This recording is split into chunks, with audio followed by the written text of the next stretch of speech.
say all that. What the fuck? Miles? Fineman, like Fineman hyphen Bolger. Yeah. All right. Indecisive parents. So we're live. Thanks for doing this. So you're welcome. Cheers. That's good. Cheers, Mike. It's good to see you again. Yeah. Yeah, this place is pretty cool. So why Thailand? Why do you come to Thailand? My wife got a job. Oh, really? Yeah. Wife? Yeah. Was my partner, but my wife got a job. Yeah. At a good school over here. What do you study in? Pardon? What do you study? Do I study? Yeah. Right now? Yeah, so you're in school? I'm not in school, but my wife got a job. She's a teacher. Oh, okay. Yeah. She just struggled a little bit over in the UK just with the education system over there, like state education system. Really? It's a bit rough over there in terms of like support, funding and expectation, stuff like that. So we were both a little bit disenfranchised with the UK. You don't like it that much? It's okay. I love some of it, and then I have like a love-hate relationship with some of it as well. But yeah, so ended up she got a job, and then I decided to go as well. I felt a little bit disenfranchised. I've been in the fitness industry in the UK for like the last 2011, 12, 8 years maybe, 6 to 8 years. And I think, yeah, I was like in the same place that she was in terms of like wanting to maybe see what else the world's got to offer. Yeah. We live in such a global world, we thought, it's doable, we can do it. So yeah, she got the job, and then we decided, took a while to decide, but then we decided, yeah, that's what we're going to do. So it's, when I saw you, when I saw you with you and your girlfriend, it's funny because she has the same name as mine. And it's just so rare. It's a rare name. Rare name, right? Jade is rare. Yeah. Very rare. Like, where's your girlfriend from? From Canada. From Canada. French. Yeah. So it's just like, it's weird, but yeah. Yeah, because that's when... I like your vibe, man. Well, for whatever I see, it's cool. When were you here before? No, when I see your pictures and your videos, yeah, you guys look funny. Yeah, because I had an Instagram before, and then I just had enough of it, so I just got rid of Instagram. Mm-hmm. I was like, it's got to go. Facebook went. I was like, I need to get out of Facebook. So you deleted your Facebook and your Instagram? Yeah, I deleted my Facebook first, and then the Instagram second, and then just needed a break from it. Really, I mean, I'm back on it, obviously. You're back on Facebook? Back on Instagram and not Facebook. I've just left Facebook alone, but back on Instagram. And yeah, it's okay. It's nice. Like, we had that conversation, didn't we, on Instagram? We were talking about, understanding like how to use it for positives rather than negatives. Yeah. But I think so much of it at the moment is that narcissistic approach to life that, a lot of people are living, and then you have to try and let that not affect you through Instagram. But for me, it was quite difficult. I struggled with that. Yeah. It's kind of like you have to get disciplined enough to use it for the right reasons. And yes, obviously, some people are using it to promote their business. Some people are there to promote their personal brand, and that's fine. And the more that I get into it, the more that I realize that whatever you put, is it gonna give any value to somebody else? Yeah. And if the reason is yes, well, I think it's a good reason to post it. But if it's for more of a personal, if you're only doing it for yourself, I kind of find it's first of all, it's not worth it, and second of all, like, why would people appreciate what you're putting on there if it's not giving value to one person, even just one person, right? Yeah, definitely. And I think even my approach to Instagram maybe changed over a few years. Like when I started it, I wanted to help people.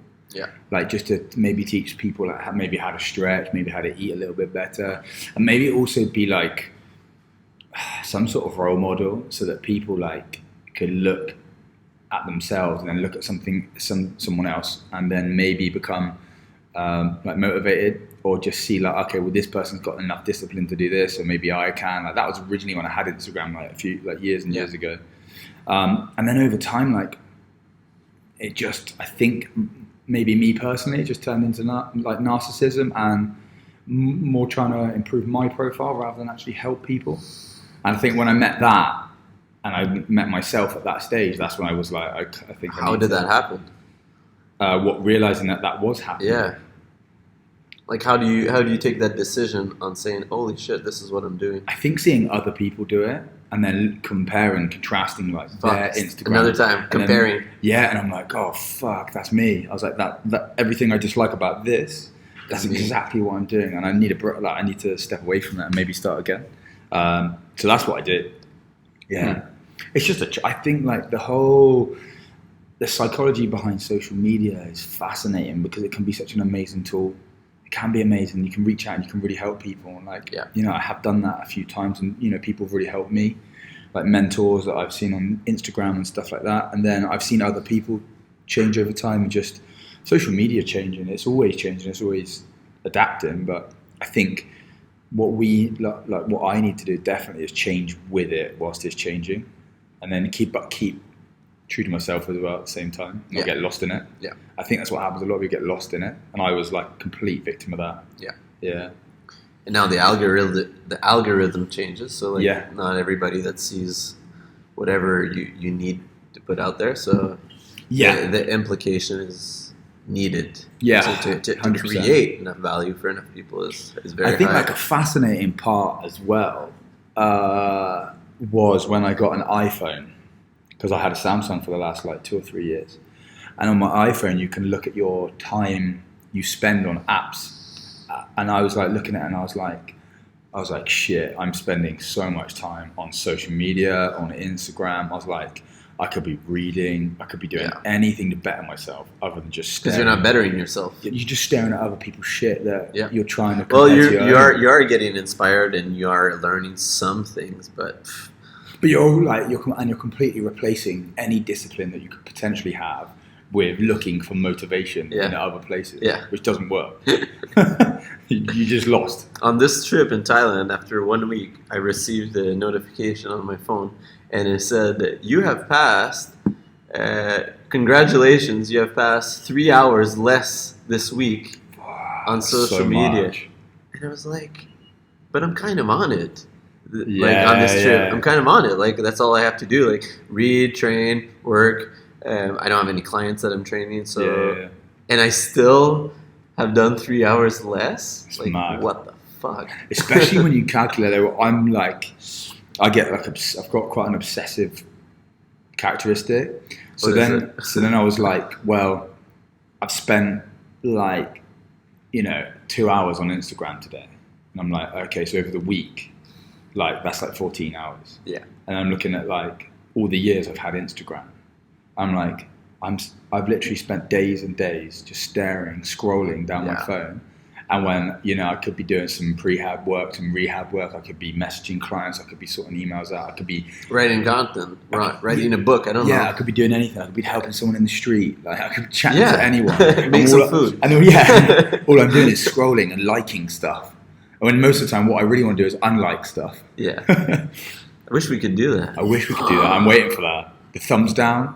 Can you just... that would fuck people so much. Imagine the depression that people would live. Yeah. Oh my God, more people dislike than like. Just head to toe in Gymshark outfit, doing just glute bridges for Instagram, for booty building, and then out of nowhere, you get a dislike. That'd be wild. Yeah. That'd be crazy. I'd give that. Yeah, Yeah, for sure. It's kind of I think you need that 1 day a week, maybe, just no phone. No phone at all. 1 day a week. I think that everybody should do that. I think it's important to really look at yourself sometimes. Yeah. Actually look at your actions. Because obviously we're defined by actions. We're not defined by what we think. So it's all good thinking I really think I should, read more. I think I should get off my phone a bit more. Actually doing it is a completely different animal. It's not easy. It's a hard thing to do. Yeah. We're so conditioned to use our phones now for everything. Everywhere you go, especially in Thailand, it's scan this QR code and you get a discount on this, and have you got that app to get that? And you're like, fuck, sometimes I just want to go around with a little bit of cash in my pocket and just use money old school, so say. But I lost my credit card. And I lost my credit card and my debit card. So I was lucky enough to have a company credit card and to still have it on my phone. because I like recorded it on Apple Pay. So you see? So it's like complete dichotomy. It's like when you need it, and then when you don't want it, you don't want it. You're like always stuck in the middle of like this crazy little spiral sometimes. Yeah. But I read this great book called Unplugged, and it was talking about like digital detoxes and getting back to actually understanding your body rather than like using all these devices and all these apps to analyze like you as a person, like your performance, how much you eat. It was talking about especially like wearable devices. Yeah. It's talking about like how you monitor your calorie intake, exercise output, and it was talking about like, you know, even your breathing. Like you look at a wearable, don't you, for your heart rate? Whereas like no one really just puts their fingers on their jugular and actually nobody does counts it. So I think it was a fascinating book. I really, really liked it. It was talking about like how long it takes to get that digital detox in, and it was talking about like this might not be completely accurate, but it's pretty vague. But it was really important to get outside into the wild, like, you know, getting hold of trees, take your shoes off, put your shoes on the grass, on the mud, on the sand, climb up mountains. And it was like 1 day away, then try 3 days away, like with no phone, no devices, then try a week away. There's a guy in the States that does that. He brings people into the nature. He's in Iowa, and it's kind of like this kind of retreat. You choose the number of days you want, and he like kind of shows you how to live a life in the nature. Yeah, I think it's so important because I think that's what we miss now. Oh yeah, I really think that's what, like, as human beings, we just miss that connection to like animals, creatures, like, and it's like that out of sight, out of mind, isn't it? Like we're really bad at the moment in terms of like I've never seen. So in the UK, we've got incentives like no plastic bags and plastic and animals and creatures and stuff. But in Thailand, it's a little bit different. It's weird because as much as like everywhere, there's plastic bottles, obviously. Yeah. But like plastic bags to hold your plastic bottles and stuff like that. Yeah. And you go to these other places like in Koh Tao where like straws it's metal straws. Yeah. And then it's wooden spoons. Yeah. And there's like no to-go cups. Yeah. And then you're like, oh, well, like some places are really amazing and they're doing a great job. And then you go somewhere else and then they're just fucking everything up. Yeah. It's like the disbursement of responsibility, isn't it? Yeah. It's like... either one way or the other. It's like, if there's so many people and no one's doing anything, well, why should I do something? Like one... And I think it happens probably more in like big cities because there's more people. And whereas you're not aware of what's going on because you can't see it. You can't directly see like, if you can't directly see like poverty, then in your mind you're like, oh, it's not happening. And it's the same with like creatures, animals, plastic. If you're not stood on a beach that's covered in plastic, you're like, oh, it could not be happening. It could be propaganda. But if you've actually gone there, you actually go there, then you can see it happening. That's a little bit different. I think I struggled with that when I first came to Bangkok. Coming from the countryside, so in the UK, we live in the Monmouthshire. Where's that? North? Southwest, just over the bridge into Wales. Okay. So we live in like the middle of the countryside, and then to come to somewhere like Bangkok is like a complete like polarization of your life, your lifestyle, the speed, everything's quite fast here. Whereas in Monmouthshire, it's very slow. Actually, it reminds me of Montreal here. Is it? Yeah, it's pretty similar. The only difference is maybe more of a night life, less of a morning life. Because in Montreal, you wake up at 6 and you're already late. Yeah. Like everything's open at 6. Yeah, it's similar in the UK, really similar. Like the rat race is almost fashionable now. To be tired and live off caffeine is almost like a... But I think that is what you were saying is that sometimes we create these actions of like, oh, well, I did this, so I can do something else. Yeah. And you're like tapping yourself in the back and you're like, okay, that's fine. Yeah. Like I did this, but are you really like doing everything you can? Yeah. Or like, are you replacing something by something else? Yeah, it's fascinating. Like people, I got an electric car, but that person orders like pre-ordered meals and then uses like plastic, buys like cases of plastic bottles and just like... and you're kind of like, it's like trying to find the lightest shade of shit, isn't it? It's like you're just doing the minimum to make yourself feel less guilty about the behavior that you actually are doing. Yeah. And we're all guilty of it. Like we're all really, really guilty of it. But I think even by trying, it's good though, because it creates hopefully like a ripple effect. Yeah. Especially in my life, like even going to get your coffee in a cup. Yeah. Or just sitting in and having a coffee instead of actually taking the coffee cup away. Just little things like that really, really help, I think. But I think it's got a great ripple effect in your actual life and your discipline in your life, because I think like you just become lazy, and if you become lazy, it just transpires into the rest of your life. Yeah. Like if you're lazy with like, you know, not taking your coffee cup to a coffee shop because you care about the animals and the plastic and all the shit that's happening, well then, are you really going to train? Are you really going to train hard? Are you going to do the right things in training? Are you going to read? Are you going to love the people around you? Like, it's like the little things it's like the butterfly effect. Like, maybe when you've got that discipline to actually do something that's important, then maybe you'll do the rest of the shit in your life that's important. I realized that here in Bangkok, nobody because in Montreal we have this new trend where, there's two things. The first trend started with people bringing their own cups to the coffee shops, and the second trend was now a lot of coffee shops, they created this co-op, and whoever takes a cup to go needs to pay more. Oh, really? That's good. And the cup costs more, and that money is invested for the farmers.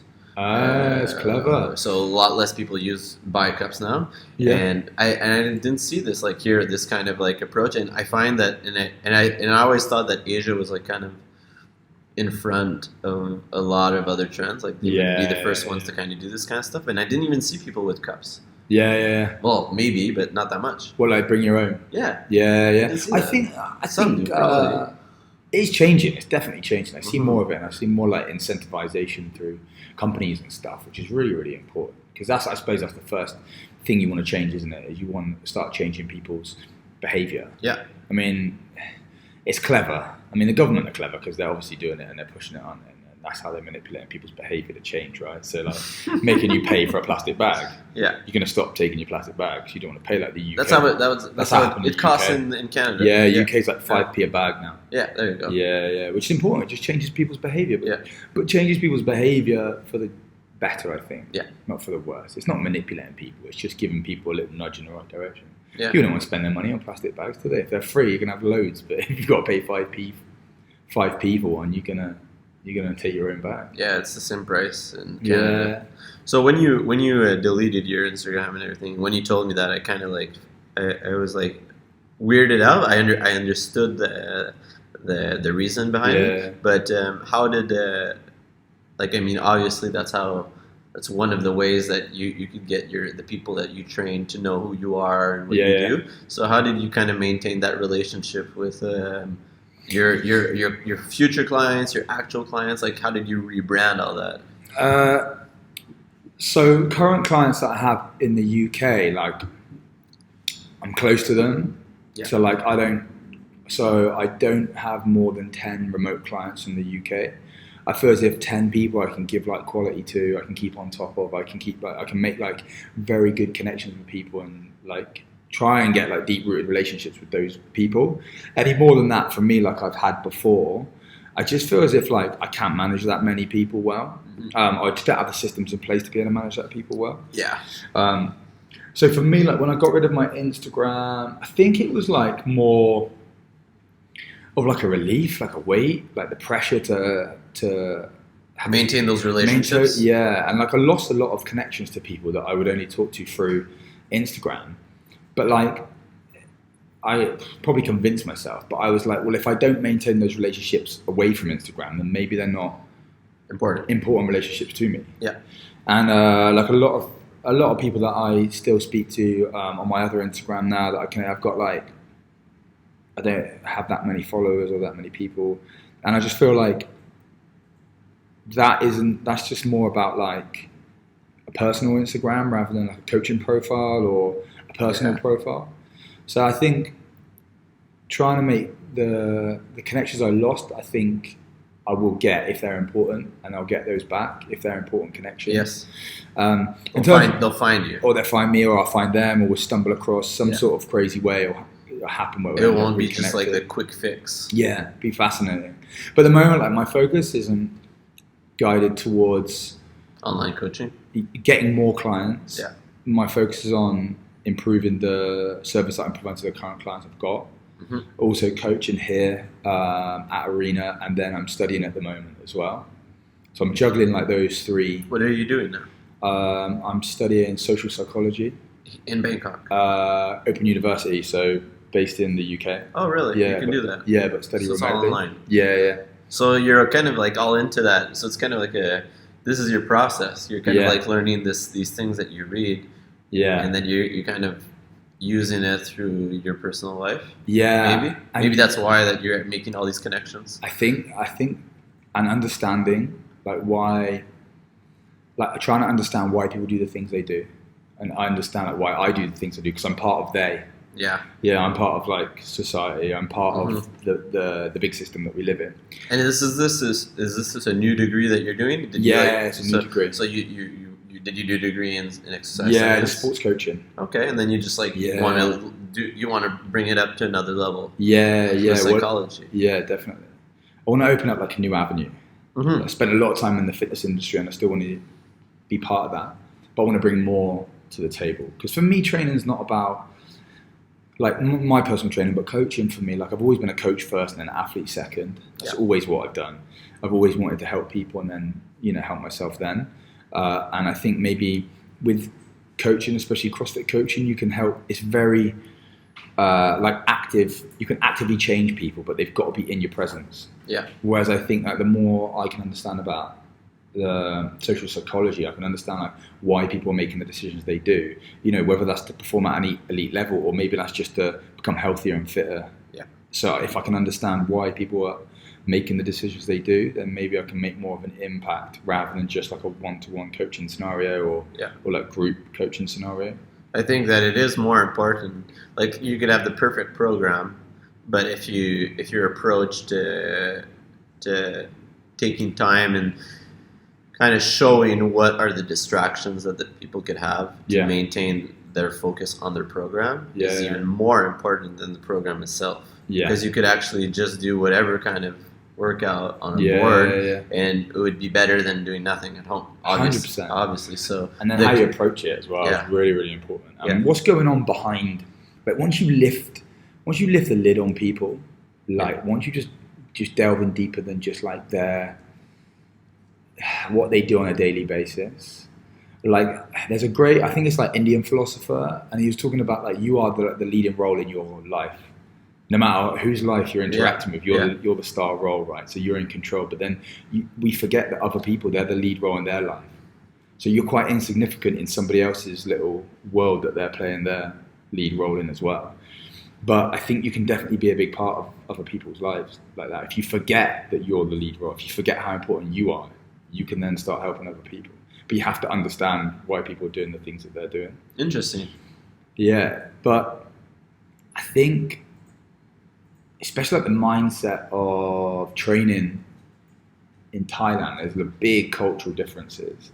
So you've got like a big expat population here. Yeah. But also Thai culture is very different to like UK culture or Australian or American or Canadian culture. It's very, very different. So I think as a coach, it's been fascinating. Coaching people from all different parts of the world, all in one place. And it's like by training here for the past weeks, I can't even train the same way, just because of the heat and like everything. I mean, there's a lot of things that we can take into consideration. And where you're at mentally as well, how you're feeling. You might be missing people. Oh, really? Yeah. So you think it's a psychology thing too? Yeah, you can't. I just don't think you can go away and train as hard. Like if you're on holiday. Or if you're traveling. Yeah, but I can't put the same amount of time. Yeah. But I can having all of it. Yeah. Having the same amount of time, but also having the same processes of like if you triage what's important in your training when you're away traveling, like that same importance might be different if you're back in Canada in comparison to like here now. I'm terrible. If I go on holiday, like my main focus is I just want to get a sweat on, really. Like, maybe that's not terrible, maybe that's good, but when I go on holiday, I'm in this different mindset. I'm like a floatier mindset. Yeah. Like your head's like, you're taking all this new stimulus, there's people everywhere, like they're in the same place as well. Like the energy's different when you go away to like islands like Koh Tao or Koh Lanta and places like that. Yeah. Because the energy's different. So then the way you attack training is different. Yeah. It's like less selfish, more like communal. Yeah. Because you want to meet some new people in a new gym. You don't just want to be sat in a corner on your own doing some like seated banded rows, time under tension and not speaking to anyone. You kind of want to like get involved. I did that though. Do you know what I mean? Yeah. But we all do it. I'll do it. I did. It kind of sucked though. Yeah. But it's lonely. In Koh Tao, I felt that my body was kind of feeling stressed, and that I wasn't going on the right route, and I got into this kind of yoga twice a day meditation routine. So the morning would be more of an active yoga, and the night would be meditation. And I've never meditated before. Like I've done yoga, and I've done yoga in so many different ways, but I've never been to somewhere where they actually teach you how to meditate through your yoga. And at the beginning and at the end of every session, there was like a 15-minute starters and 15-minute 20, where it would be really a mindfulness position, and it was hard. It's really hard. And it kind of got me. It was like, okay, this is what I need. This is what my body needs. Gets you on another level as well. That like I don't need to train. I could train one day less, or like one set less, and do this. And it'll have such more improvement on this and on this. And then everything. Yeah, and everything that controls your training comes from your mind anyway, doesn't it? Yeah, it is fact. Like when we first moved to Bangkok, I just struggled, I think, with like changing identity from like in the UK, like I was a coach and I had people around me that I knew and I lived there. And when I came to here, I didn't know anyone. So you think you lost your identity? I think because of because of the cultural change. Really? And maybe changing location and not having that connection with people. Like it's great talking to people on Skype and WhatsApp and things like that, but you don't have that pat on the back or that going for a coffee with someone, or you don't have because you literally know nobody. Yeah, nobody. Yeah, so when we came here, so I was meditating quite a bit when I first got here, and I found that it really helped me. You knew how to meditate before that? No, I just used Headspace. Yeah, I like that. I just used Headspace for the first 2-3 months, and then after that, I went 1 week with I didn't meditate at all, and saw the difference. Yeah, massively. Just noisy. Just my life's noisy when I don't. It's noisy here too. yeah. It's a noisy place, and my mind's noisy regardless. Yeah. So I felt like it really helped me enjoy the quiet time. So I spent a lot of time on my own.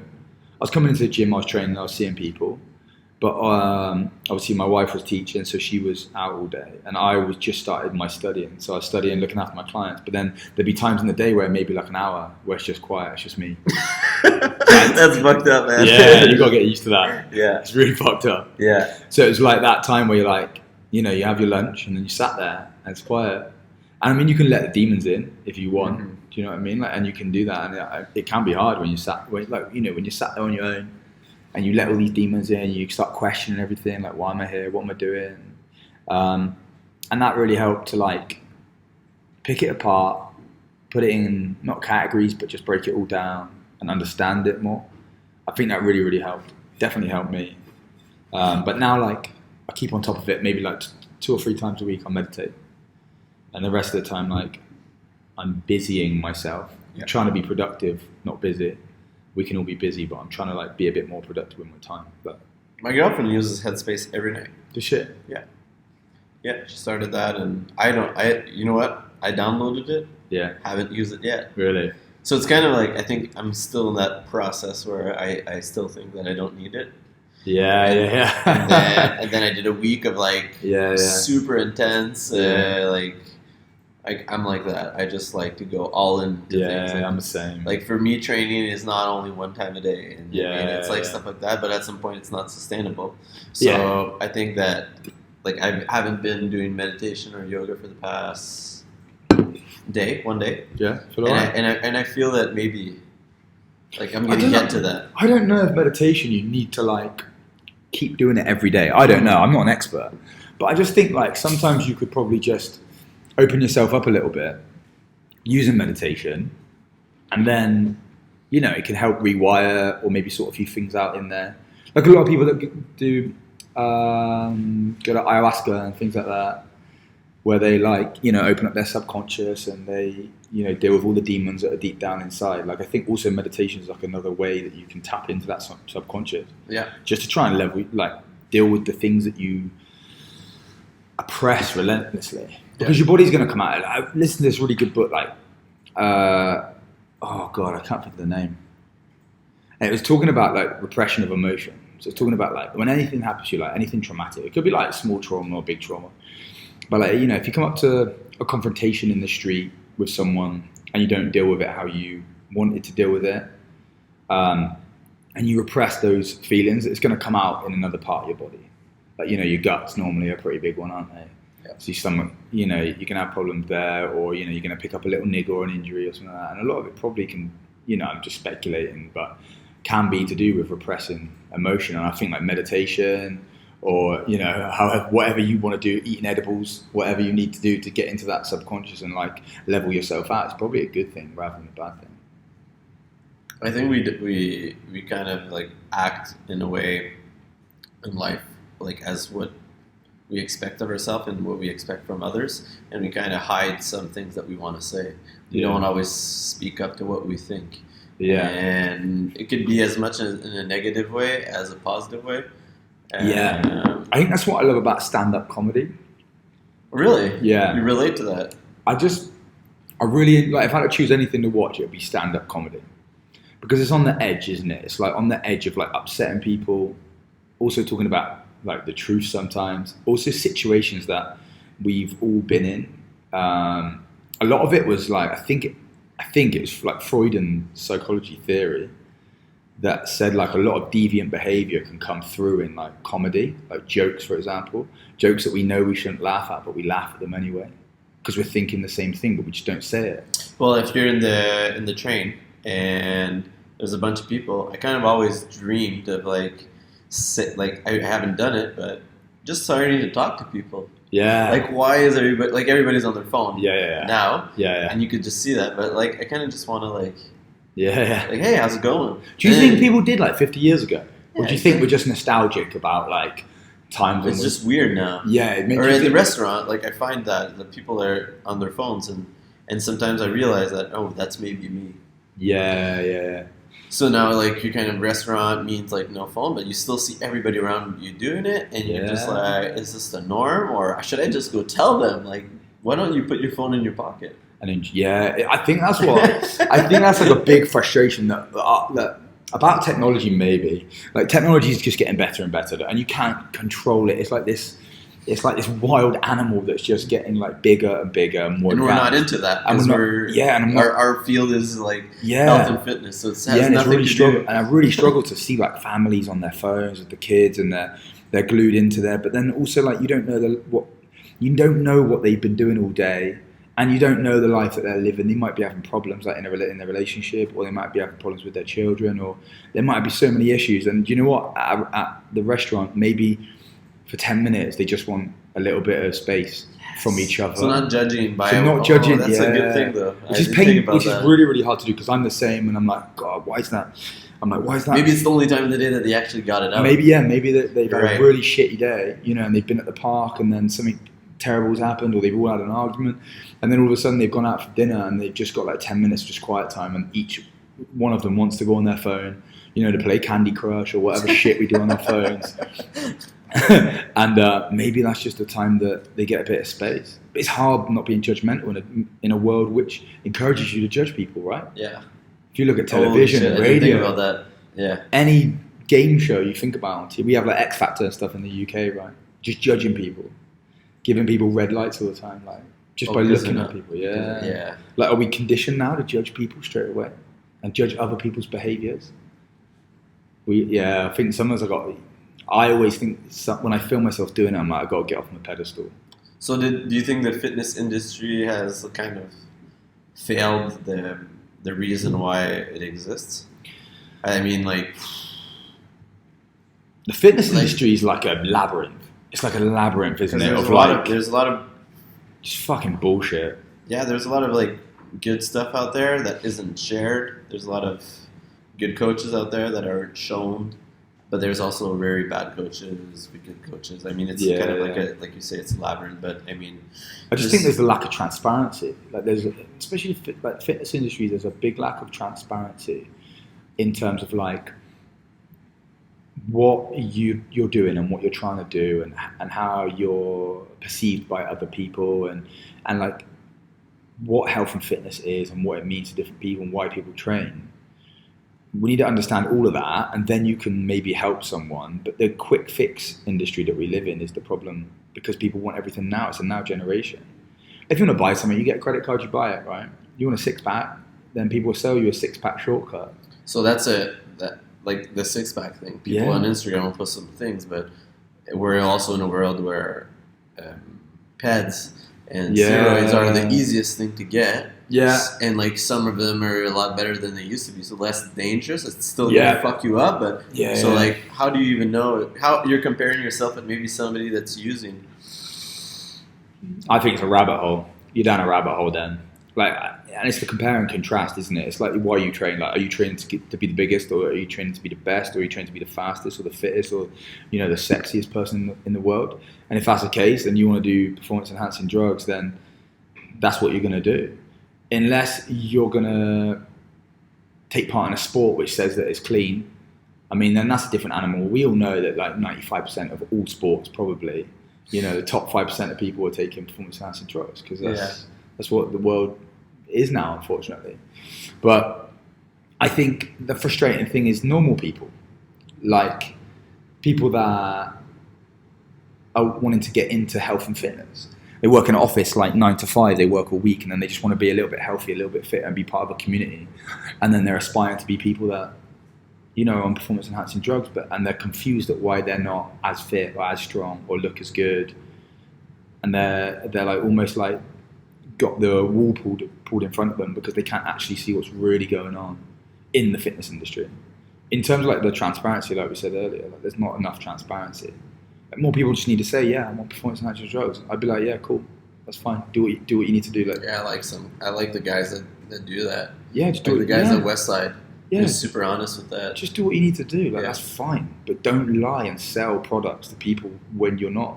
Like, I think that's the problem, isn't it? Is when you're like, you're selling something. Yeah. You're selling a dream. You're selling someone's a fake fucking dream that you're never going to actually get to. Like, well, that's not creating a long-term relationship, anyways. Especially not if you've tried and tested it. Like when you've trained like twice a day, 3 days a week, and then you've trained like when you train like 6 days a week, and then at 3 of those days you've trained like 2 or 3 times a day. You did that? Yeah, I did it for a while, and I did super hard Bulgarian squats, small of. Like, why are my knees? Everybody does small. Yeah. Everyone's done it, and then everyone's gone. Oh, I've got patella tendonitis and German volume training. Oh, my elbows are really sore. Every trainer done small of one time in their life, and never did it again. And somebody one time told me, "Oh, I'm doing small of, but for pressing." I'm just like, you're a fucking idiot. You'll fucking die. You're in the pressing, like your shoulders, like why don't you do landmine presses with dumbbell work and like vary your fucking training, not like press 3 times a week. And especially when the shoulders are fucking floating joint and it's connected by ligaments and tendons. Like, at least look after that's one thing that I destroyed my back squatting on small. Just my knee. I come from like football. Right. Football in the UK, played from like really young. Football is rugby, right? Soccer. Soccer, okay. Yeah. And I played rugby as well when I was at university. Yeah. And like I come from all I knew is sport. All I've ever known is sport, really, since like 6 years old. Purely because I probably had ADHD, I think, when I was young. So my mum was like, just get him out of the fucking house, like send him to football camps. Like my summers were like not spent on holiday; they were spent at like specialist football camps where my parents didn't have to like deal with me climbing trees. Move. Just move. Yeah, so I spent years doing that. So like sport was all I knew, and then when I played rugby at uni, and then when I finished uni, that fucks up your knee a bit. Oh god! But you know what's crazy? Like I never had any injuries playing football. Never had any injuries doing CrossFit. Yeah. I only ever had injuries playing football and rugby. Obviously. Yeah. Rotation and. Yeah. Stop. Yeah, like lateral movement, stop start. Yeah. So I got so many injuries playing football and rugby. But since CrossFit, I haven't really had any major injuries, just niggles really. Yeah. But that's like my own stupidity, me doing stupid shit there. Like Smolov. Like Smolov, yeah. Yeah. Or like sore, I'm tired, and then I go and max snatch. This is like a couple of years ago. I'm much better now. Yeah. But yeah, like it is fascinating, like the the way the fitness industry is going, I don't know if it's going to get worse. I don't know if it's going to get better.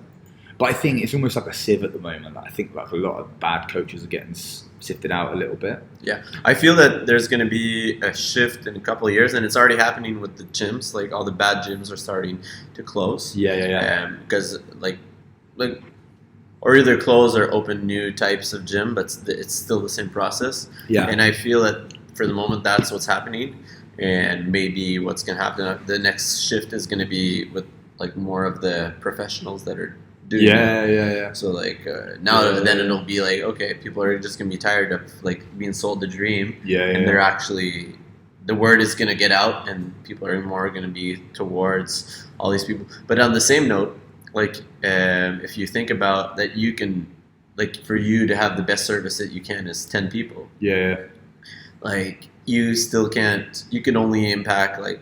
10 people. Well, you can impact more people. Don't get me wrong, but I mean, like to really, really get into that, it's 10 people, and so that means there needs to be a lot more what you know for other coaches. Yeah, definitely. So, I think like coaches development, I think is really important. Like, rather than getting to the point where you label yourself as like a coach or an instructor or whatever, it's like okay, now I'm a coach. Like now, let's take my training wheels off.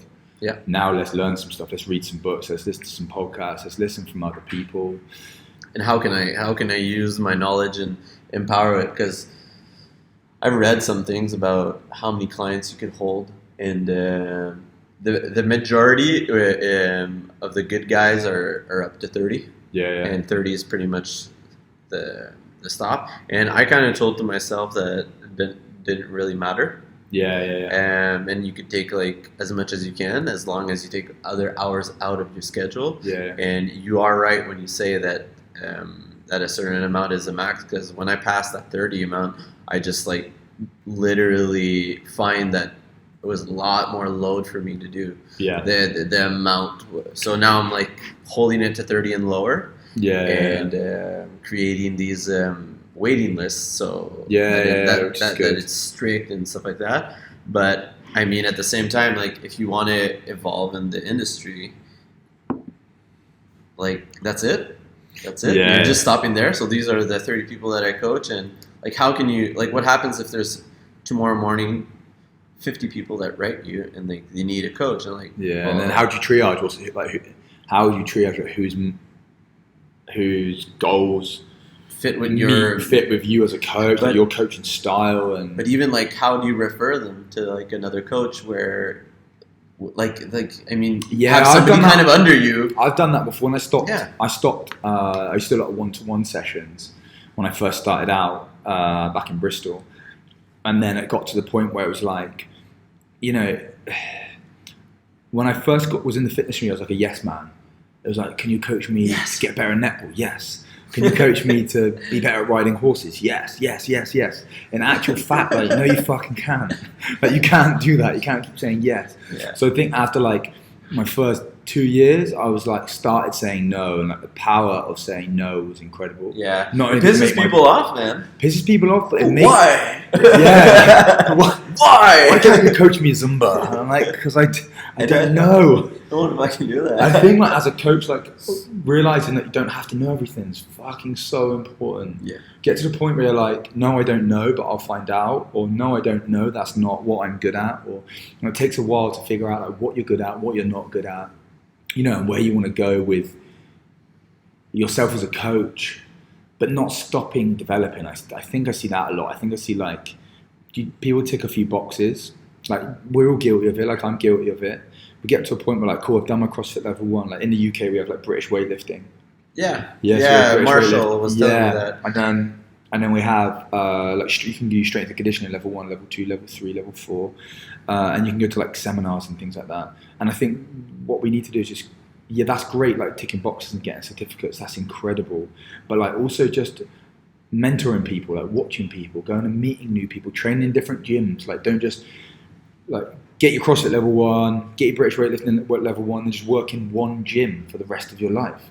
Because you're missing out on like experience and journeys from like other coaches, other people. There's a guy that I was listening to. He was saying that to the ultimate way of like kind of like evolving is to to keep on getting taught by people that are higher than you. Yeah, that are better than you.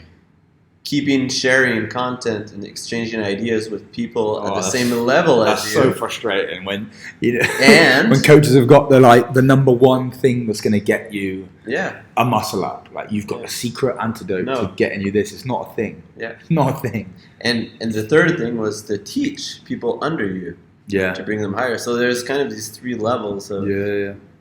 I think that's really important. Is like sharing the knowledge, sharing like experiences, like especially life experiences as well. If you've been through some horrendous shit, like that's not completely fucked you up, like you can share that experience with other people. So number one, they can empathize and they can like, okay, cool, this person's going through some shit, they've been through some shit and now they're doing all right, but I can also do that. Like, and it's like the hero's journey. Yeah.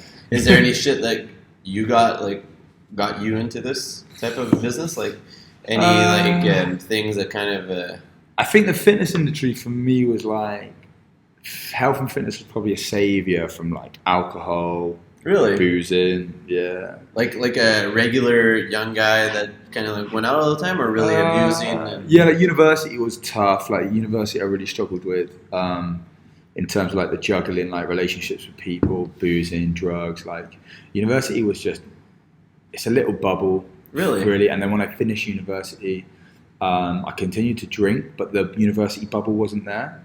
So I was still like trying to leave my identity as a student and then become like a man in the modern world. And I struggled to find a job. Like luckily, like my partner at the time, she was like so supportive of me, and I was still boozing and just being an idiot. Ranting on like some things that you shouldn't have. Yeah, and just I was still trying to play rugby, so I was still trying to be an athlete. Yeah. And it's weird though that like it's not the first time that I hear that people that study into the fitness world that like kind of like destroy themselves. Yeah. I had to with alcohol. Do you know what? I had to essentially like rebuild. I had to like rebuild myself when I finished university, and then when I basically stopped drinking, just went cold turkey. Oh yeah. I wasn't an alcoholic, but I was like binging. So it was like weekends were like heavy. It was like rugby, booze, or like Friday night booze, Saturday night booze, and then Monday it was like hungover still, like trying to find work, like, and then you couldn't find a job, and you're like, well, I've been at university, why can't I find a job? Like, and it wasn't that. It was like where you're at that time of your life. Your mindset wasn't there, and you're not giving off anything good. You've got nothing to bring. You're not bringing anything to the table because you're in this like pit of narcissism. So you just like, all you care about is you. It's all about you. And so like what I ended up doing is I got a gym. I got a job for a commercial gym, DW Sports in the UK, as a junior manager of like a gym. That's good though, like when you get into an environment really where there's a lot of people, you get to practice it's really good. Like it was a commercial gym, and then I was still drinking quite a bit, like every now and again, but it was like filtering, it was getting down. I started training more. Playing less rugby and then more like strength and conditioning. And then but the UK can do that to you though, right? The rain and like no vitamin D kind of. I think that mode. There's a real issue. Not a real issue, but there's a real problem with like relationships with alcohol. I had at that time in my life, a bad relationship with alcohol. I don't drink anymore. So you're really cold turkey. So like I'll have we had a barbecue because of the open weekend. So I had like 4 cans of beer. And that's probably like the most I've drunk for quite a while. But yeah, like first 2 years didn't drink anything, didn't touch a beer. So I am. So 2014, I stopped. Yeah. Stopped going out. So like I wouldn't go out to drink or anything like that. You didn't put yourself into situations where you could have like ran. Yeah, 100%. I just took myself out of that situation, and because that's a life. I think that's a different path. Yeah. That you can take, and it's easy to go down that road, but like down that path is, you've got to take a big bag of excuses with you. Yeah. Of why you're not achieving what you thought you would achieve in terms of like career goals, relationships, work, whatever it is, whatever excuses you want to take down that road with you, you can take them down there, but it doesn't work. And then when I went when I was working at the commercial gym, I was like, we had like 3,000 members, and each month it was like, how many people have dropped off? How many people do we need? It was like numbers. And in my head, I was like, fucking hell, we don't care about any of these people. We just care about the money. Like, not we personally, but it was like the company that I was like representing, because I was an employee. So what I did is I just quit my job. Yeah. And then I just started working for myself. I had like 3 clients. I was driving to their house. Like, I feel that happens to like every coach that kind of wants to build up something sustainable. You just got to do something terrifying. And it was like terrifying. I remember my outgoings, because obviously I built up some debts at uni. Outgoings were massive, and I was making like some peanuts. And it was like, it was death or glory. It was like, I'm either going to make this work or I'm going to... There's a threshold where you need to pass until you build that confidence. Yeah. But once that threshold is passed, you're invincible. Yeah. You're fucking invisible. There's and it was nothing... like, I just put myself in like the shittest possible situation. Well, that's how you build up, right? Yeah, and it's just... And you create this like tough skin. Yeah, and you can't complain after that, because you're just grinding. I think that's like the massive psychological growth of working for yourself is that you're responsible for your own shit. Like, no company is responsible for paying your bills. You're in charge of paying your bills. If you don't pay your bills, it's your fault. And I've been there. It's your fault. I'm like, fuck, I've had a lazy month. I've been lazy. Like, I said no to a couple of things that I should have done probably. Yeah. So yeah, when I started working for myself, and I worked for this little like private, they were just starting out. And they were like this private gym, and I just went in there as a coach, like as a trainer, and I was just training people like one-to-one. Yeah. That's what I was doing. And then I went and did my strength and conditioning level 1, level 2, level 3 with a company back then called KBT Education. They've changed their name to like the DSW something. But yeah, and then I met this great guy called Sam Dovey, who owned the company at the time. He was like an ex international BMXer, but he created the company. And he was like a mentor. Like, he was great. Like, we like really connected on all 3 of the courses. Like, he delivered the courses to me. And then after I finished my level 3, he like messaged me and was like, "Oh, like, do you want to come and deliver our strength and conditioning courses?" And I was like, "Fuck, that's amazing." Like, I was like, this is going back like 4 years ago. I was like, that's incredible. Like, that would be amazing. So then what I used to do is I used to spend like Monday to Friday coaching one-to-one, and then weekends I'd be down like Exeter or Plymouth or somewhere like that, like delivering strength and conditioning courses to like other coaches, like people that are like PTs that just do like one-to-one health and fitness, and we would coach like the snatch, clean and jerk, and then we'd coach like the split variations, like split cleans, split snatches. It was wicked. It was really, really good.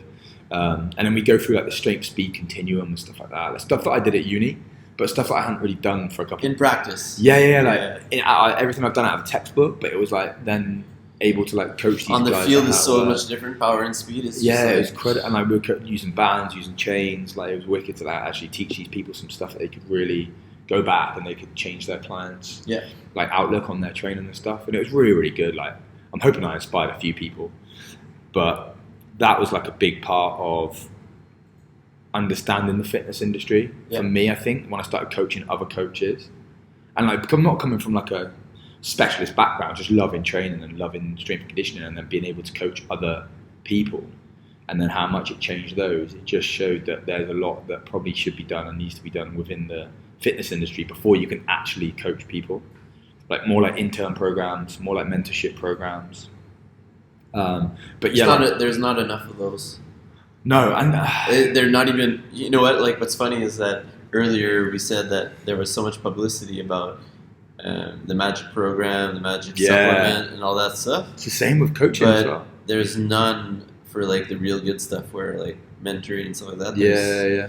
Like, where do you find that? Like, it's hard to find. It's really hard, and like at that time when I was like, drinking a lot. Fuck, man. Not loads, but like too much, right? Yeah. Too much to sustain anything positive. Yeah. Like, relationships were hard. Trying to find work was hard. Just trying to maintain like deep relationships. When you were in that phase where you were like kind of like drinking, and did you know, like when you having that drink, did you know that at that moment you were doing this because of this, or were you just doing it by habit? I think being conscious about it. Yeah, I think it was like an identity that I probably would have had at university, where I didn't care about things because you're at university, and when you're at university, you just care about like friends or, you know, the next social event, or we played rugby. Like rugby was our thing, like training games. You have nobody accountable. No one accountable. But I had no responsibilities. I had no one that really, like, my grandparents were amazing. They'd always call and I'd always go see them on my breaks and stuff. But my mum lived in the Middle East at the time. And then, you know, you're in this weird little bubble where nothing really matters. And then so when I finished university, I just struggled to let go of that. Because that was like not an easy time. It was a hard time, but it was like consciously easy because you don't care about it. You don't care, but there's not as much to care about. Yeah. Whereas when I was in the real world, there was people around me that wanted me to care about them, and that wanted these relationships that I struggled to give. Yeah. Like a big mentor at the time was a strength and conditioning coach called Elliot Hulse. Yeah. Do you remember Elliot Hulse? Yeah. There's like you He mentored you. No. You just listened to his stuff. Yeah, and I literally went back through everything. Like, have you seen went back to like the first ever video. Wow. Now I don't follow him as much now. I still follow him, and I still find follow that him. he had this. I don't follow him as much. But He had a like, transition period, didn't he? He had such an amazing like evolution of like how he sees the world of fitness. Yeah, and the first time I watched him, yeah, it was talking about like I think he's talking about bioenergetics. Yeah, about like repressing emotion and like how men don't let it out enough. Like we need to train and exercise and scream and shout and behave like babies and all that stuff. And I thought it was fascinating. And so like I just followed his journey a little bit, and like some of the stuff he was saying I really related to, resonated to. It's like I think a lot of it was like ownership of your behavior, like take ownership of your shit, like rather than blaming it on other people, blaming it on a circumstance or situation, and actually just take a bit of ownership in your actions. That guy's a hustler, man. Yeah, unbelievable. He didn't mentor me, but like I felt like he was like a mentor that I could watch and I could learn a lot from. And that was like a real turning point for me. That was a massive. After that, I just stopped drinking. I focused on my training. I focused on other people more. You took ownership. Took ownership of my shit, basically. Yeah. And it was hard. I'm not saying it's not an easy thing to do. And yeah, that was like the start really of like my fitness. I suppose like my fitness journey, whatever you want to call it. Yeah, I think it's it's personal. It's just what happens is that your job is in fitness, so you kind of like there's kind of like that identity, like okay, it's a fitness journey, but at the same time it's a personal. It's something that like brings you wherever you kind of are. Yeah, and if you neglect it, I think that's where you get lost. Like if you neglect like your personal development, I think that's where you get lost, especially coaches. Like I'm not saying like you should train one way. I think all different ways of training. Like, you know, do some CrossFit, do some Zumba, you know, do some yoga, some Tai Chi, like experience all of that. And I think that you'll learn what you like, what you don't like. You'll learn what works for you and what doesn't, and then what works for other people as well. But also like it helps develop you as well. You put yourself in I tried to put myself in uncomfortable situations as much as possible. I remember I didn't want to do it. I didn't want to do it. I didn't want to do it, but I really wanted to do it, right? Because I knew it was going to be hard. But I went to like a Donnie Shankle weightlifting seminar. What's the Donnie? You know Donnie Shankle in America? He's like an incredibly famous Olympic lifter in America. He's like an OG lifter. And it was at a Welsh weightlifting place called Willpower. Why didn't you want to go? I didn't want to go because it was going to be full of people that were serious about Olympic lifting. And you weren't. And I wasn't super serious, but I've been doing CrossFit like for a while. And so like I knew my numbers, but I knew like they were okay. And when I got there, it was like full of like all the Welsh Olympic lifters that were incredible that I'd like seen on Instagram and stuff. And it wasn't the kind of seminar where you sit down.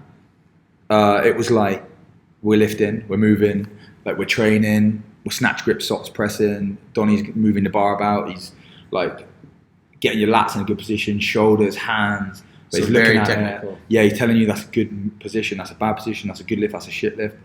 And it was like a really uncomfortable experience, but also like probably the best weightlifting experience I've ever had as well.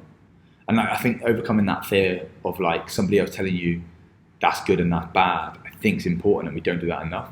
We don't put like our cock on the chopping board. Do you know what I mean? Enough.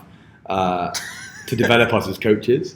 Do you know what I mean? I love it. I love that. We don't put our cocks enough on the chopping board. We don't put our cocks enough on the chopping board. Yeah, like you coach. Like I think coaching's amazing, and I know some incredible coaches. Like people I know, like especially in Bristol, like there's Fort Ashton, is a CrossFit boxing. Bristol that my brother goes to. Those guys are incredible, really good coaches, really knowledgeable, been about for ages. And GB as well, which is like my first CrossFit box. Like those places are incredible, but like not enough coaches I see continually develop themselves and like continue to read or listen to podcasts and things like that. And I think that's where and I get a bit disheartened when people end up in this like perfect coaching role. You know, they either live in this beautiful location and they're like, you know, a CrossFit coach, but then they just rest on their laurels and they don't get better. Because you should want to get better for the people you're coaching. It happens a lot into CrossFit because like you don't have to. Like it's not like a norm, but it should be personal. And it's funny that you say that because everybody that I talk to on this podcast has the same opinion of like you should always work to better yourself, and if you don't, like get the fuck out. Yeah, fucking hell. Like I at some point I was like I thought I was there, and I just said okay, so that's it, I'm out. I was out. And I did other things for like 6 months, and then I'm like, I'm back. Yeah. Okay, let's do this. Like, I'm ready. I miss this too much. There's something to do about it. Like for me, like I'll always come back to coaching. Like coaching, you kind of like find something and like, I'm back. And I love coaching. For me is like I love the flow state you can get in when you coach. You coach like back-to-back classes, and it's almost like all a blur. You don't really know what happened. I mean, you hope it went well. You can't remember it vividly, but you're just in that flow state where you're just like gives you a high. Yeah, you just like and like you know sometimes like when I finish coaching, I like struggle to come back down. Yeah, like I get home and I'm still like wired because I'm like got the energies there. Yeah, we're coaching late can do that too. Coaching, yeah, I struggle with sleep quite a lot. Just like when I finish. When you do it early though, it wakes up your day so well. Yeah, I really like coaching mornings, but they don't like it's, in Thailand. The community doesn't train community doesn't train early. So like UK is like morning class is packed. Yeah. And then 9:30s sometimes, and then 5:15's packed, 6:15, and then if you've got a couple of evening classes, they're normally quite quiet, like 2 or 3 people. But yeah, I saw that like no gyms was open before 9. And it's crazy. But here, like the last class of the night is like busiest. 10. Yeah, like 9 o'clock, 8 o'clock. Yeah, and the energy's so high. And then even that, people don't go home. They like finish class and then they sit around chatting, eating, drinking. I got a tattoo last night, and so I get to the place and it's 8 o'clock. Yeah. So I think that I'm like the last client, right? Yeah. It's like back in Montreal, I don't even know if they do that until 8 o'clock. Yeah. And I'm at 8, so I'm like, okay, I get there at 8, and the guys are saying like, oh, like, did the guy before me cancel? He's like, no, you're my first one. I'm like, fuck. I'm like, okay, whatever. And then I finish and he's like, I'm like, so you have any more people tonight? He's like, yeah, until 7 in the morning. Fuck. Like he works at night. Crazy. Like, yeah, I prefer it. It's more chill. I'm just like, people here are all about like late stuff. Yeah, I think like just nightlife. It's nightlife. There's more people outside at night and night traffic. Yeah, it's crazy. Yeah, because I stay sometimes because I live outside of Bangkok. Oh, you live outside of Bangkok? Yeah, and then traveling to coach. Really? But sometimes I stay over, and then I coach the morning class. But okay, so you're really out of the city. Yeah. Is it because your wife? So my wife teaches, so we live in the school. Okay. But it's like in a place called Nonthaburi. How long does it take to get here? Like an hour. On the train? Yeah. Holy so I like drive a bike to the train station and then get 2 trains in. Oh shit. Yeah. It's not. The thing is, I want it like that because where we are is like a little bit more country, a little bit more rural. Really? That's good. Yeah. We got like a lot of banana farms and rice fields near us. Beaches or? No, but it's nice. And like I need that bit of space. Yes. I find the city like a little bit. Well, you get here to work every day, so I mean. Yeah, I love working here. It's amazing. But like living in the city, I find like I like the quiet. I need the quiet sometimes. I want to hear the birds. Yeah. And the poor birds here. Something that I wanted to touch base on was we had this discussion before, but about it has to do with the nightlife. And last night I kind of like I heard about it, but I didn't like live it. I was walking down the street through a neighborhood where Nana's Plaza, and it was just like there was so much people. First of all, it was just so crowded, so busy. What time? It was like 11:30. Yeah. And that's when I saw like how bad the prostitution was. I saw a bunch of lady boys. I saw a bunch of girls into bars, half naked. Really? Guys down the street, like, hey, you want a girl? And like a lot of tourists down there. Yeah, and then I was just like, and then there was a bunch of tourists, and they were kind of there, and I kind of feel that if you're there, you're kind of accepting that this is happening, and you're kind of like, it's hard, isn't it? And then I was there, and I was like, well, fuck, I'm here as well. I'm walking down the street, and this is happening. I'm kind of part of this, but actually, I wanted to go eat. I want to have a last beer, and then I'm just like, you know what? Fuck this. I'm not staying on this street. Then I ordered a cab and just left. I just felt like disgust by the kind of environment that the tourists have around here and have no conscience. And same thing as it's like the elephants or like the snakes or like all these kind of things. There's as much as these people that protect them. And there's others, they're just making money out of it. It's just painful. I think this happens a lot. I think like, I don't know if it happens more here or it's just in the view here. Like in terms of like there's poverty all over the world, but I feel like here especially is that it's more in the view of the people, and like in terms of like tourism's a hard one to get your head around because it brings so much money in, but also brings like fucked up people in as well. Like people come for like a few things, right? To Thailand, you come to chill, like, or you come to train. You enjoy the beach; it's a beautiful area. Yeah. Or some people come to find themselves. You know what I mean? Some people want to smoke a few joints and lie on the beach. Yeah. But also, you've got people coming for prostitutes. It's fucked up, man. It's fucked up, and unfortunately, it's like the reality of, I don't know, maybe like capitalism, you know, where there's fucking poor people, and poor people you can either go and work, like minimum wage here is like 400 baht, which is like 10 English pounds a day.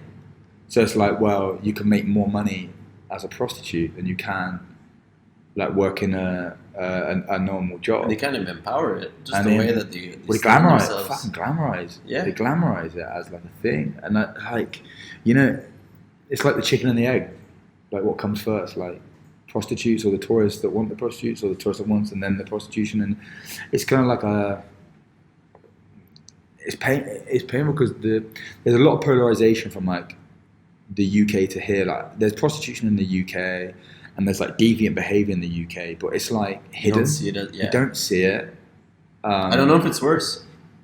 I don't know what's worse. That it's out. That it's out in the open, point, though. And it's there, so you know people can be helped or whatever, or that maybe it's deviant and it's a bit more dangerous in other cultures, like Western cultures, where you know prostitution can be a little bit more dangerous. I don't know.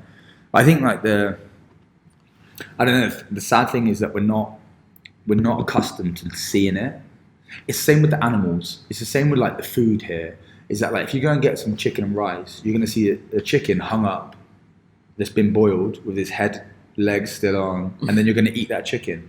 Where in the UK, you're hidden from that because you won't see a dead chicken that's hung up. You'll just see a chicken breast. That is such a good comparison. And you'll see rice delivered on your plate. That is such a good comparison. It's the same. It's the same thing, and like you see it a lot. Like they don't hide it here. You don't hide it, especially like the animals. You go and get some food. Like they show you what you're eating. Oh yeah, you're going to see what you're eating. And if you go to a market, you can see a pig head, and you can see the trotters, and you can see like everything, and it's just not hidden. I think the big problem with that is the tourism, because that's the causation of it, right? Yeah. Or is the like correlation between it all? It's like the tourists, and like even if like we went to Phuket, we went to this gibbon sanctuary, and I didn't really know anything about the gibbons. I went in just wanting just being a tourist. I was like, oh, it'd be cool to go and see some gibbons. It's a gibbon. It's like a monkey, like part of the orangutan family. And so the history behind it was in Phuket like years ago. It's illegal now, but they used to take a baby gibbon from the family from the forest because they used to be in the forest. But because the gibbons are protective, the whole family would protect the gibbon. So what the poachers used to do is have to kill the whole family. So for every one baby gibbon, you would kill like 10 other gibbons. So for every one, it was like you'd kill 10. And what they'd do this baby gibbon is they'd feed it sugar, so they became addicted to sugar. And then they'd take it out on a night out, so people would pay to have their picture taken with the gibbon on their shoulder or in their arms, and they would feed it like fizzy drinks and shit like that. And then it got made illegal, like I'm not sure when. Obviously. But Jesus. I think there's like, I don't know, maybe 30 in the whole jungle in Phuket now, 30 gibbons that have actually been rehabilitated and put back in. But, you know, the only fuel for that fire is the tourists that want pictures taken with the gibbons on a night out. The morality of that is fucked up. It's like people that climb onto the elephants and just want to ride them and to do like trekking on them. But like, can you just like walk beside them and just like let them be, or just like... And I don't know what's worse, but and the tourism like obviously fuels that. It fuels the poachers because the poachers want to make money, and does it just come down to fucking poverty again? Yeah. Does it just come down to the rich and poor? Does it come down to like poor people just trying to make some money? They found a way to make some money, and the gibbons are just collateral damage of tourism. Let's wrap this up, man. Yeah. Because I think we could go a long road down this. That's a rabbit hole. I have three. I don't know how to say this. Like I have three questions, three good questions, three final ones, more kind of direct. But if you'd be a movie actor, in any circumstances, and it could be like only one specific movie, who would it be? Has it got to be a movie that's already out there? Yeah. Well, I bet. Yeah. So if you're like a character, yeah. Fuck. Hard. Maybe a superhero? Yeah, it could be whoever. Maybe a superhero that could read minds, but only distressed minds. But what actor? Oh, what actual person? Yeah. What's his name? Chris Hemsworth. Who's Chris Hemsworth? Google him. Yeah? Yes, how fast can you Google him? Chris, I think his name's Chris. Hemsworth. Oh, yeah, sorry. Yeah, the guy from Thor, is it? Yeah. Yeah, it'd be him. Yeah. Massive. Someone once said that I look like him, but I don't think so. He's big, man. Yeah, exactly. He's bigger you than me. see Aquaman. Yeah. That guy's massive. He's huge. He's from UK or Australia. I think so. Yeah. He's good at throwing axes as well. He invited actually Colin Porter to his movie because he knows him.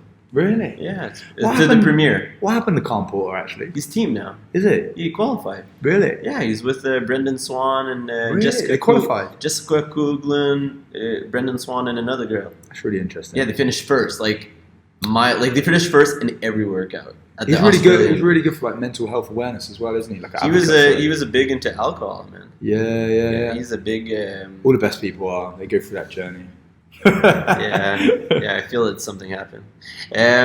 So my second song, my second question is, if you'd have a theme song every time you go into a new room, or like every time you start a group class, what song would that be? Like your anthem. Oh my god.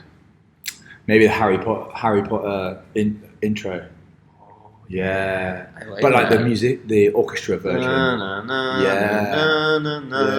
But just orchestra behind you, like in real life, not just the music. Yeah, awesome. That'd be really good. I like that. I like that answer. And last one is, if you'd have one meal to eat for the rest of your life, what would it be? You have to eat that all the time. Well, every meal's got to be the same. Man, I'd be bare at breakfast. Yeah, that's hard. It's really hard. Actually, just by asking you, I kind of realized what was mine. Did you? What would yours be? It would be like eggs, bacon, chicken, waffle. Breakfast? Yeah. Yeah, I think mine would probably be, there's this great place here called Ribs and Wings, which is just all you can eat, barbecue ribs and nice chicken wings. I think that'd be it. Awesome. Yeah. So meat. Yeah, meat, plastic gloves on. I don't know how sustainable that'd be though, so I apologise for anyone out there. It'd be fine. Yeah, because it's not real, right? It's alright. Oh, it'd be good to make it. Yeah. Yeah, that'd be it. Anything you'd like to add on? Something you'd like to say that no, I don't think so. might be quite important? No. I think I said If everything. you're not in the fitness industry for the good reasons, fuck off. Yeah, get out Get now. the fuck out of here. Yeah, if you're not growing, just think of the people. Think of the people. If you're a coach and you're not wanting to get better as a coach, then you need to do something else. Yeah. There's fucking loads of McDonald's. Go and get a job in McDonald's if you don't care about people. Cheers to that, buddy. Boom. Till next time.